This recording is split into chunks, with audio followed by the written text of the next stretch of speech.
Well, I'm a bit better today. Well, latest news to this fucking cover-up. Yesterday I had another phone call. That was obviously from mental health. I have a mental health team. Now, obviously I don't know with what's actually going on with... You've got North Warwickshire, South Warwickshire and West Warwickshire. Obviously there's been quite a few... I've had quite a few phone calls from the mental health team. Now, believe it or not, I've actually just finished... I've just come off the home treatment team with the mental health team, which is Avenue Clinic. Now, we all know what Avenue Clinic is, right? And to be fair, I'll call the out-of-hours crisis team. To be honest with you, it's just more, when I'm lonely, I'll just talk to people. Talk to them, because there's no cure. There's no cure to say how I'm going to get better. How am I going to get better? Well, up here is everything what I know. And what I've seen with my own two eyes is it's never going to go away. And to actually be in a situation where you don't even know if your own daughters have got an STI, it's a bit fucked up. So I just talked to them quite a lot. Now, I've had quite a few of these phone calls over the past few months. And the question is they ask me this: what's my criminal record? Do I take drugs? Do I take alcohol? Do I have any suicidal thoughts? Now, considering I'm actually with Avenue Clinic anyway, I talk for England, I could just literally chat everybody's head off. So everybody knows my story, everybody knows me. But when you just get this phone call and it's asking kinds of questions, you think, what? So why don't they know? So I had this phone call yesterday, asking me other questions, and I knew it was obviously from social services, of course. And then today, when I rang up and questioned it, apparently I'm due a call back today. Of the same people. But I've been discharged.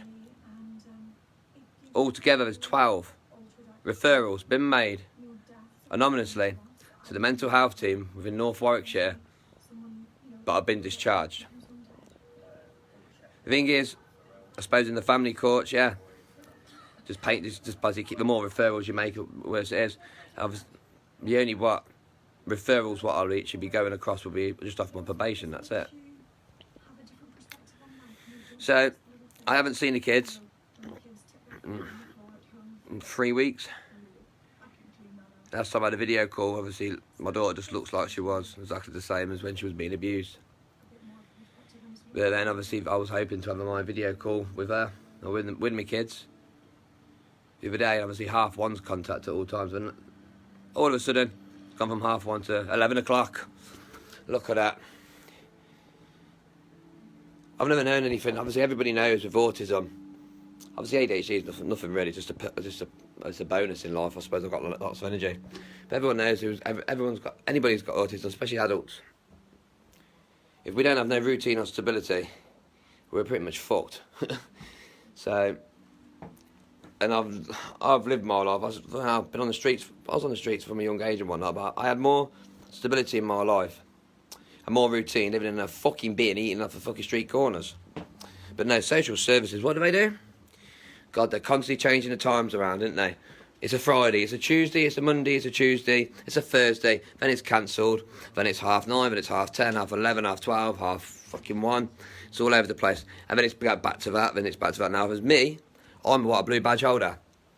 I'm actually a blue badge holder, and I've actually gave the blue badge to social services.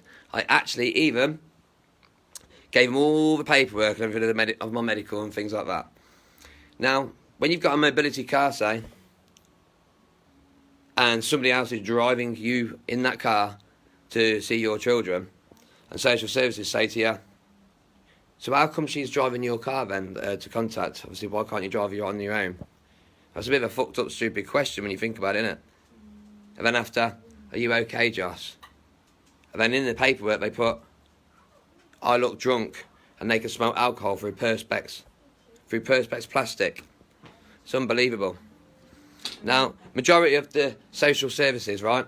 So you've got all the social services. Now I have my contacts with the contact workers. Obviously, on one of my videos, I did turn around and say, wouldn't it be funny if all social services got injected with AIDS? Obviously, the police know my videos are absolutely sound. Obviously, they're just telling me to be careful what I'm saying. They now pull in a risk assessment. Now, this risk assessment has stopped me from seeing my fucking kids. But all the questions they're asking is about safeguarding the social services. because they feel threatened by me. But how the fucking hell do you get AIDS in a needle, for crying out loud? That is a bit messed up. So the legal team of social services did say to social that it's needed to be done by last Monday. But social are only allowed to suspend my contact for only 7 days, but it's been nearly 3 weeks. So it's got to go to court. But we had a court hearing anyway, this is the funniest part ever. Obviously, I didn't do too well on my court hearing. I had a fucking mental breakdown and messed it all up. But oh well, it does happen. I'm now getting threatened of getting done for the person, something that justice talking about the court hearing basically. So because if I've put pictures up of my own children on Facebook, and I haven't really spoke about the court hearing. It's going against the law of the family courts. But it's okay for my children to be abused for 6 months fucking straight. Even though they are classed as abused children, they're also autistic as well. So I don't know where my kids are at the minute. So what they've done is they've suspended my contact for the week, and then they've upped my kids and moved them again. So I don't know where the fucking hell they even are. Now all their stuff, they ain't got no stuff of them either. They've got new clothes for a lot. But I have been told the kids look a bit healthier. Now, if you go back to all my previous videos and everything I was talking about, it's like coming to a battle, but the battle's coming to the end. You've got one-year-old who ends up with the blood infection of a sepsis of an unknown source, but she's got no open wounds. So if she's got no open wounds, how would she actually get a blood infection? I don't really see my daughter walking into the bathroom and having a shave, do you? And I don't think my daughter was injecting heroin. So obviously we all know saliva and sperm, I suppose. But then my other daughter, yes, she had the open wounds. So she's had the open wounds on her, but they've both been full of colds and snotty noses all the time. But remarkably now, they seem to be a lot better. So, but I still haven't had the reason of why the kids have moved only a couple of weeks ago. I couldn't give two fucks what this family courts actually think. If the police come to my door and tell me to take some of my videos down, I actually mostly will. Because they're the ones what can arrest me, I suppose, and I've been arrested enough times. But I had to literally, even though it wasn't in court, it was on through Microsoft Teams. If you just put yourself in my shoes, everyone, right? So they're having a go at me, making out, because I'm having a capacity assessment. That's to see if my solicitor can actually take instructions from me. Because obviously they're classing me as ill. But I am actually ill, but it's because obviously, how can I put it? Paedophiles and obviously what's happened up here and what's happened to my kids, it's took over my life and I've got a bit obsessed. That's all that is. And because my medical record's restricted and my children's medical record's restricted, and I still haven't got no kind of any evidence or any results that if my kids was adopted, say, that they're going to be able to give me grandkids. I don't even know. I don't even know if they've got flipping hepatitis B, C, B, whatever it all is. God, we just don't even know.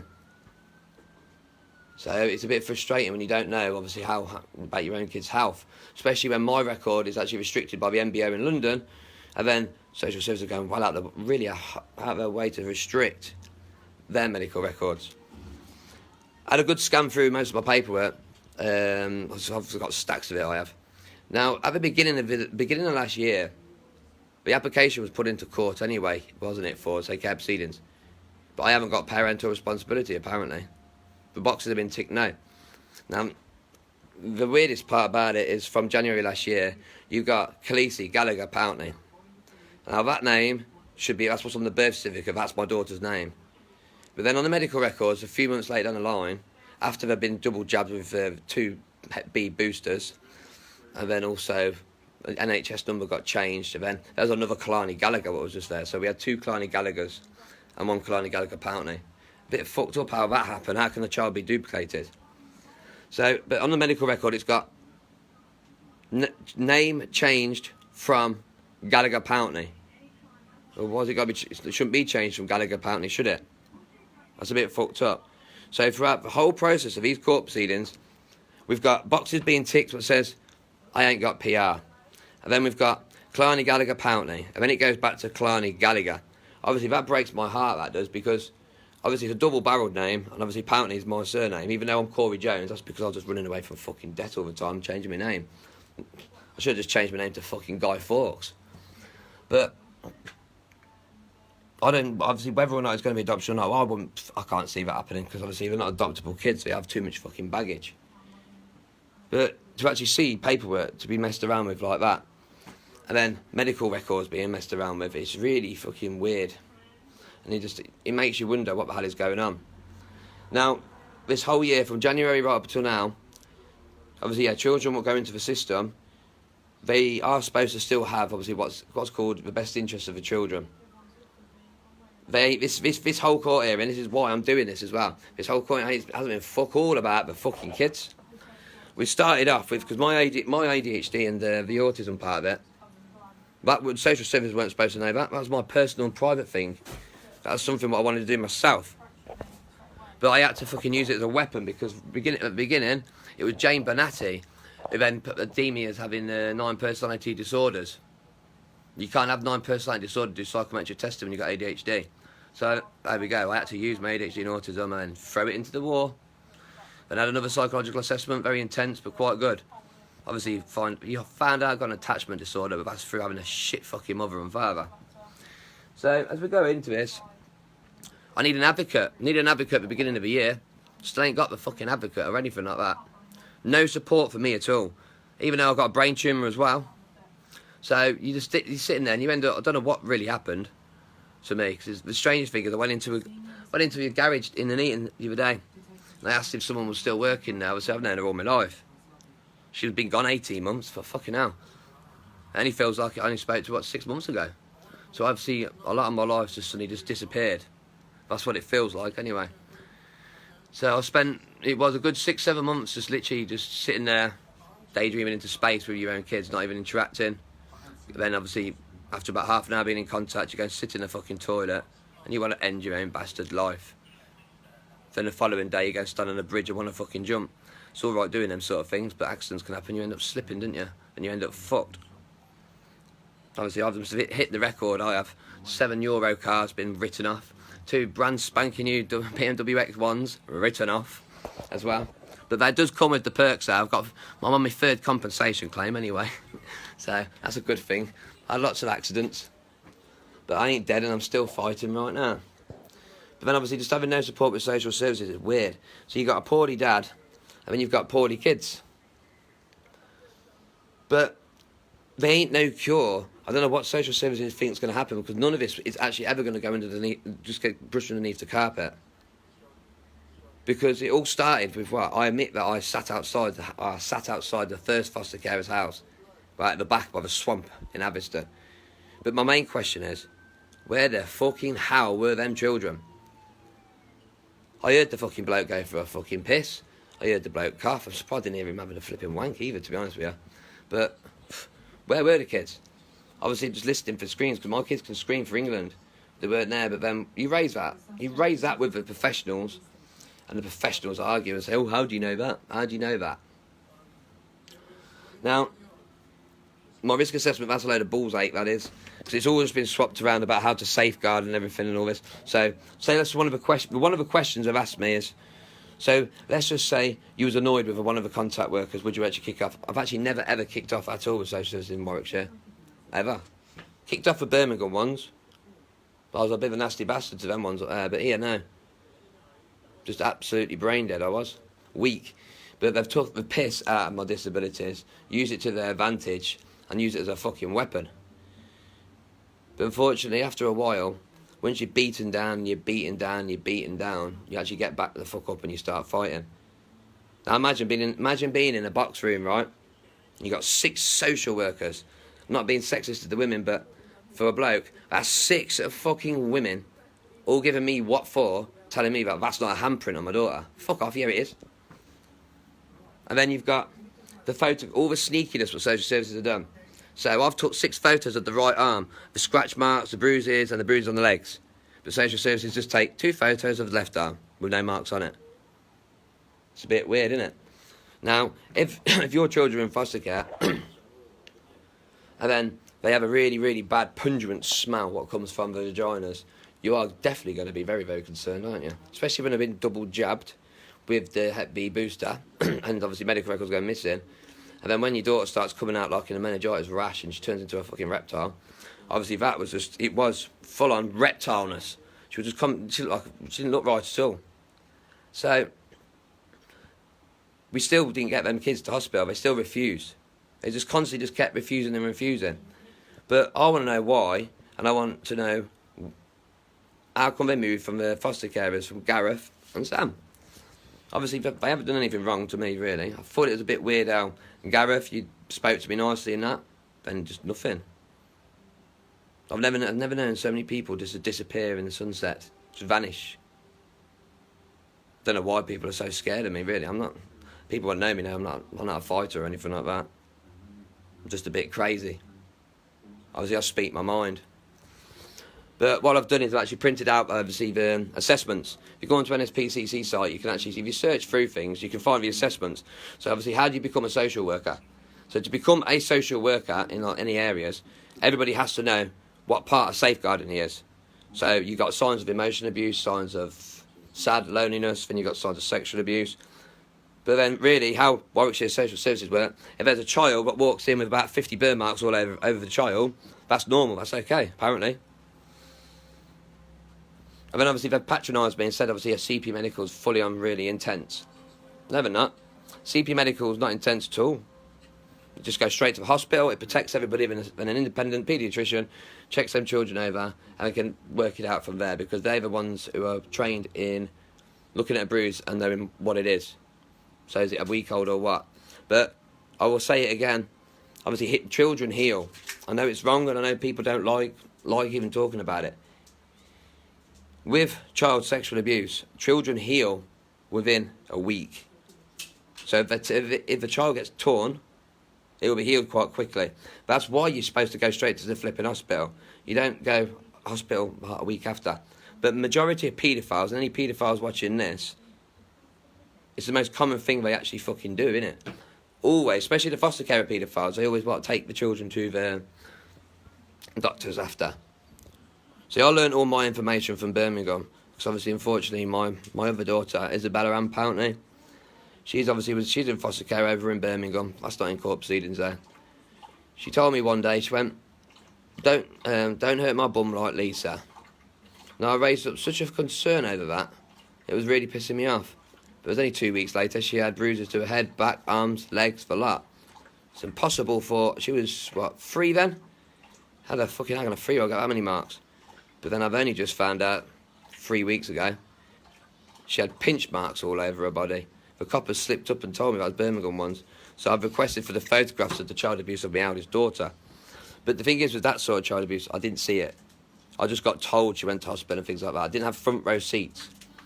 Fortunately, life, children do get abused and things do happen, and there's certain things you've got to do, and you can't go and kill somebody just because of what they've done. But the strangest thing is, why on earth did I have front row seats? That's what I can't get out my own head. About 6 months, seeing the kids twice a week, every fucking contact, marks. But then you've got the foster carers writing down every single scenario, but the scenario does not match up. So we all know if a child's walking out, well, no matter what age really, 1, 2, 3, 4, a child trips over and falls to the ground, automatically they'll put their hands straight to the floor. No, nothing on my kids' hands at all. Just a nice V-shaped cut. I haven't really gone into this one. You've got the symbol, what's on my daughter's head. Symbol of life, means fucking fertility as well, whatever that means to a baby. And then you've got the V-cut shape. I haven't gone into that. I haven't really read much into it. I've just read a couple of things. Africans. So Africans use that for some kind of symbolism of sex with kids as well. But I've never really looked into that, but yeah, I've still got to research it. So they are quite, obviously, in Africa and in Egypt, obviously missing children, sexual child abuse is really common. Obviously, it's normal over there. So we're in the middle of, obviously, what is it? Is it an Egyptian fucking god thing, is it? Or is this a black African thing? Now, whether we're in court proceedings or not, the first social worker, because before this woman, Natalie Johnson, got involved, everything was working absolutely sound with social. But then Natalie Johnson got involved, which I can't work out if she's Jamaican or black African or what. Nowadays, they're fucking hell. There's that many different cultures, it's unbelievable. I'm surprised we ain't got the Smurfs involved. But I don't even know what to even think of it all. Obviously, I've come off the web a little bit now and stopped researching because it's fragging my fucking head. It's a little bit crazy when you've got to think to yourself, right, where on earth do they do, where do paedophiles go to do a little fucking ritual just so I can go in there and just fucking kill a lot of them? Because if you think about it logically, underground or wherever it's in some closed up building, wherever they do these dirty fucking rituals, to be honest with you, what we're going to do, ring up the police. Excuse me, I'm just trying, can I have a police please, someone's trying to kill me, I'm just trying to shag a child. No, but just fucking kill him, wouldn't you? Simple. But I want to go deep into it and find out where it is, which I don't even know what it's going to do to my own mental health. Because the one thing what I have in my head is, how many times was it? How many men was it? And why? But then the question is, it's not the social services' fault that happened when there was with them foster carers. But why wasn't there safeguarding actually really done? I myself requested for 14 CP medicals. Me myself had to call the ambulance once. Literally, when kids have a bruise on the head, don't they? Whenever bump, obviously it can grow, can't it? Like the size of a grape or something. Think of a big, massive bruise the size of a fucking apple. It was massive. And then the foster carers go, oh, she didn't need to go to the hospital. Oh my fucking God, so I just rang the fucking ambulance straight away. But obviously I do carry a lot of guilt. Because I should have knew better, because obviously after living in Birmingham for a while, fucking hell. But obviously I was that ill, I should have called the ambulance and the police every fucking day. So as we stand here today, we've got the police that tells you it's okay to do these videos. Alright, I don't know, it might be a fine. I'm talking about my kids. I'm not allowed to put my own kids on Facebook. Apparently so, because we're in court. I can't really see family court as being courts, to be honest with you. Obviously, all my videos is just to do with safeguarding children and things. So, but obviously we are going into the good thing though, is I've booked up my skydive. So the idea of this one is it should be happening in June. I'm jumping out of the aeroplane as Guy fucking Fawkes. I don't know how on earth I've got to somehow obviously wear a Spider-Man outfit as well, because my daughter calls me Spider-Man. Don't know why, don't know how, but it's very inspiring. So obviously I want to do that for her. I'm also going to be wearing a nappy when I jump out of this fucking plane and all, so I'm going to shit myself. I don't like heights. And that's, I'm doing that, and this is for the NSPCC, for abused children. Obviously, as well, for people watching this as well, I need as much support as I can. I am autistic and I do fucking struggle sometimes, especially with my mental health. Sometimes I'm a mess. I have to keep scraping myself across the floor. So, obviously I want to start going into the newspapers. I want to go big, I want to go wild. Now, it needs to be out there. Someone's got to change within the UK. And it has got to change. Because too many people out there are so in denial. Like, I'll remind it again. When I went to go and print out these 81 explicit photographs of me children, obviously, in the photo booth place, the woman that obviously asked me, are they my kids? Yeah, they're my kids. Obviously, so I'm in court proceedings. Now, she did the right thing, didn't she? She did the right thing because she called the police. Luckily enough, the police knew me, because it would have been hilarious if loads of coppers come and swore me, because I've got child abuse pictures of my own kids. But nothing happened like that, because they are my children. But there's a lot of people out there who believe that and wouldn't call the police. So let's just say any child that's in foster care, right, and then the parent, whether it's a mum or dad, and they've got the concern of that child being abused. That reason for this CP medical, that's why you should never be afraid of actually going 999. Because you imagine if a child was being real seriously abused, and you have a CP medical put in place, and at the hospital, that paediatrician is very concerned about that child, that's when, and the arrest can be made then. So that paediatrician will go, no, that is a handprint mark, that's a fresh, that's a lie. Then all of a sudden, it could end up being like a section 47, which is where the police get involved, the child abuser gets arrested, and then everybody can be safeguarded. Because the thing is a child was being abused, you can't just accuse the foster carer, say. You've got everyone else is involved. That's why I couldn't work out why a CP medical was not actually done. Now, they say a CP medical is really intent for a child. They talk to me like I'm fucking stupid. I know, because I had to do one with my eldest daughter. It was absolutely awful, it was, over in Birmingham. But that's after. So if the child obviously needs to have an STI test and has to be examined, that's because the paediatrician itself believes that there could be maybe sexual child abuse, and that's how you stop it. But Warwickshire Social Services obviously clearly like to ship off the children what's been sexually abused, give them a nice good old bleach, get rid of all DNA and everything like that, and just move them on. And then move them on again. Now and the social services must be fucking desperate. The first foster carers, right, all their toys just gone. Just vanished. Never to be seen ever again. So we just forgot about that one. And then we've got lots more other toys. Now, you got Gareth and Sam, if you're listening to this, all my children's stuff, gather it together, and you're going to literally go and give it to social services, or you can deliver it to me. It is theft, and it doesn't take weeks to go and get the stuff. Some of it's actually quite meaningful as well. But the kids have like just moved on into some random other place, and we don't even know. And here we go again, you see. All I know is obviously there's a male and a female in the new foster placement. Now it's like, guess who? Is he a nonce or not? Don't even know, do I? Don't know no backgrounds. Because what's supposed to happen is on... obviously, why I've got to say, I've got parental responsibility still. So all other parents out there what's got parental responsibility, we're supposed to know about the two foster carers and extended family, which is also important. Warwickshire Social Services again, fucking disgraceful. Don't need to know anything about extended family. Well, that Ian Bedard, his brothers work away and that, they're not in the area. Fuck off. They're in the bloody Aviston as well, the three brothers is.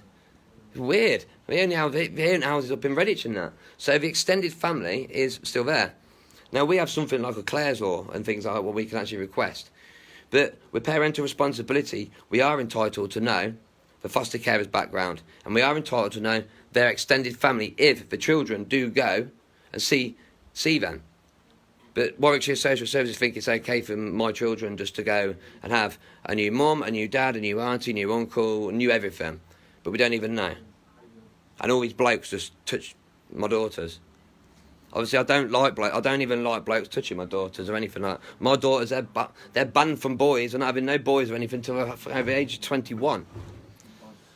So, I've had 3 different blokes now, with my children. Obviously, Gareth, he's been a fair job. Everything's been all right, really. He just goes to freaking work and things.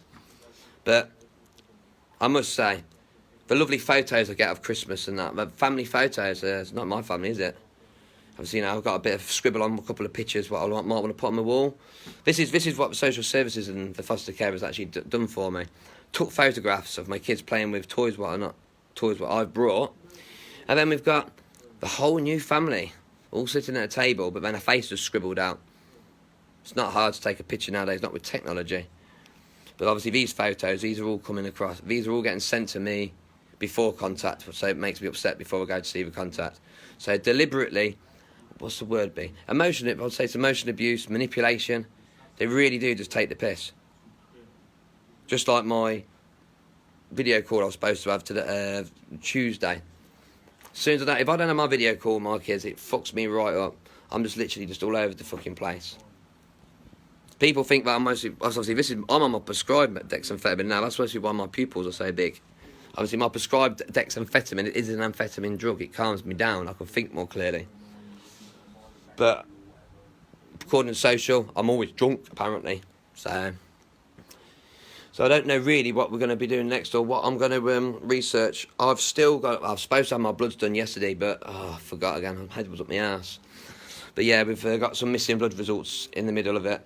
So you've got, let's just say, well, we all know hepatitis C. You get diagnosed with it. So you have your bloods done, and then they say you've got it or you haven't got it or you've got antibodies. If you've got it, you get treated for it straight away, which obviously everybody does. You just get treated for it. Obviously, back in August last year, apparently,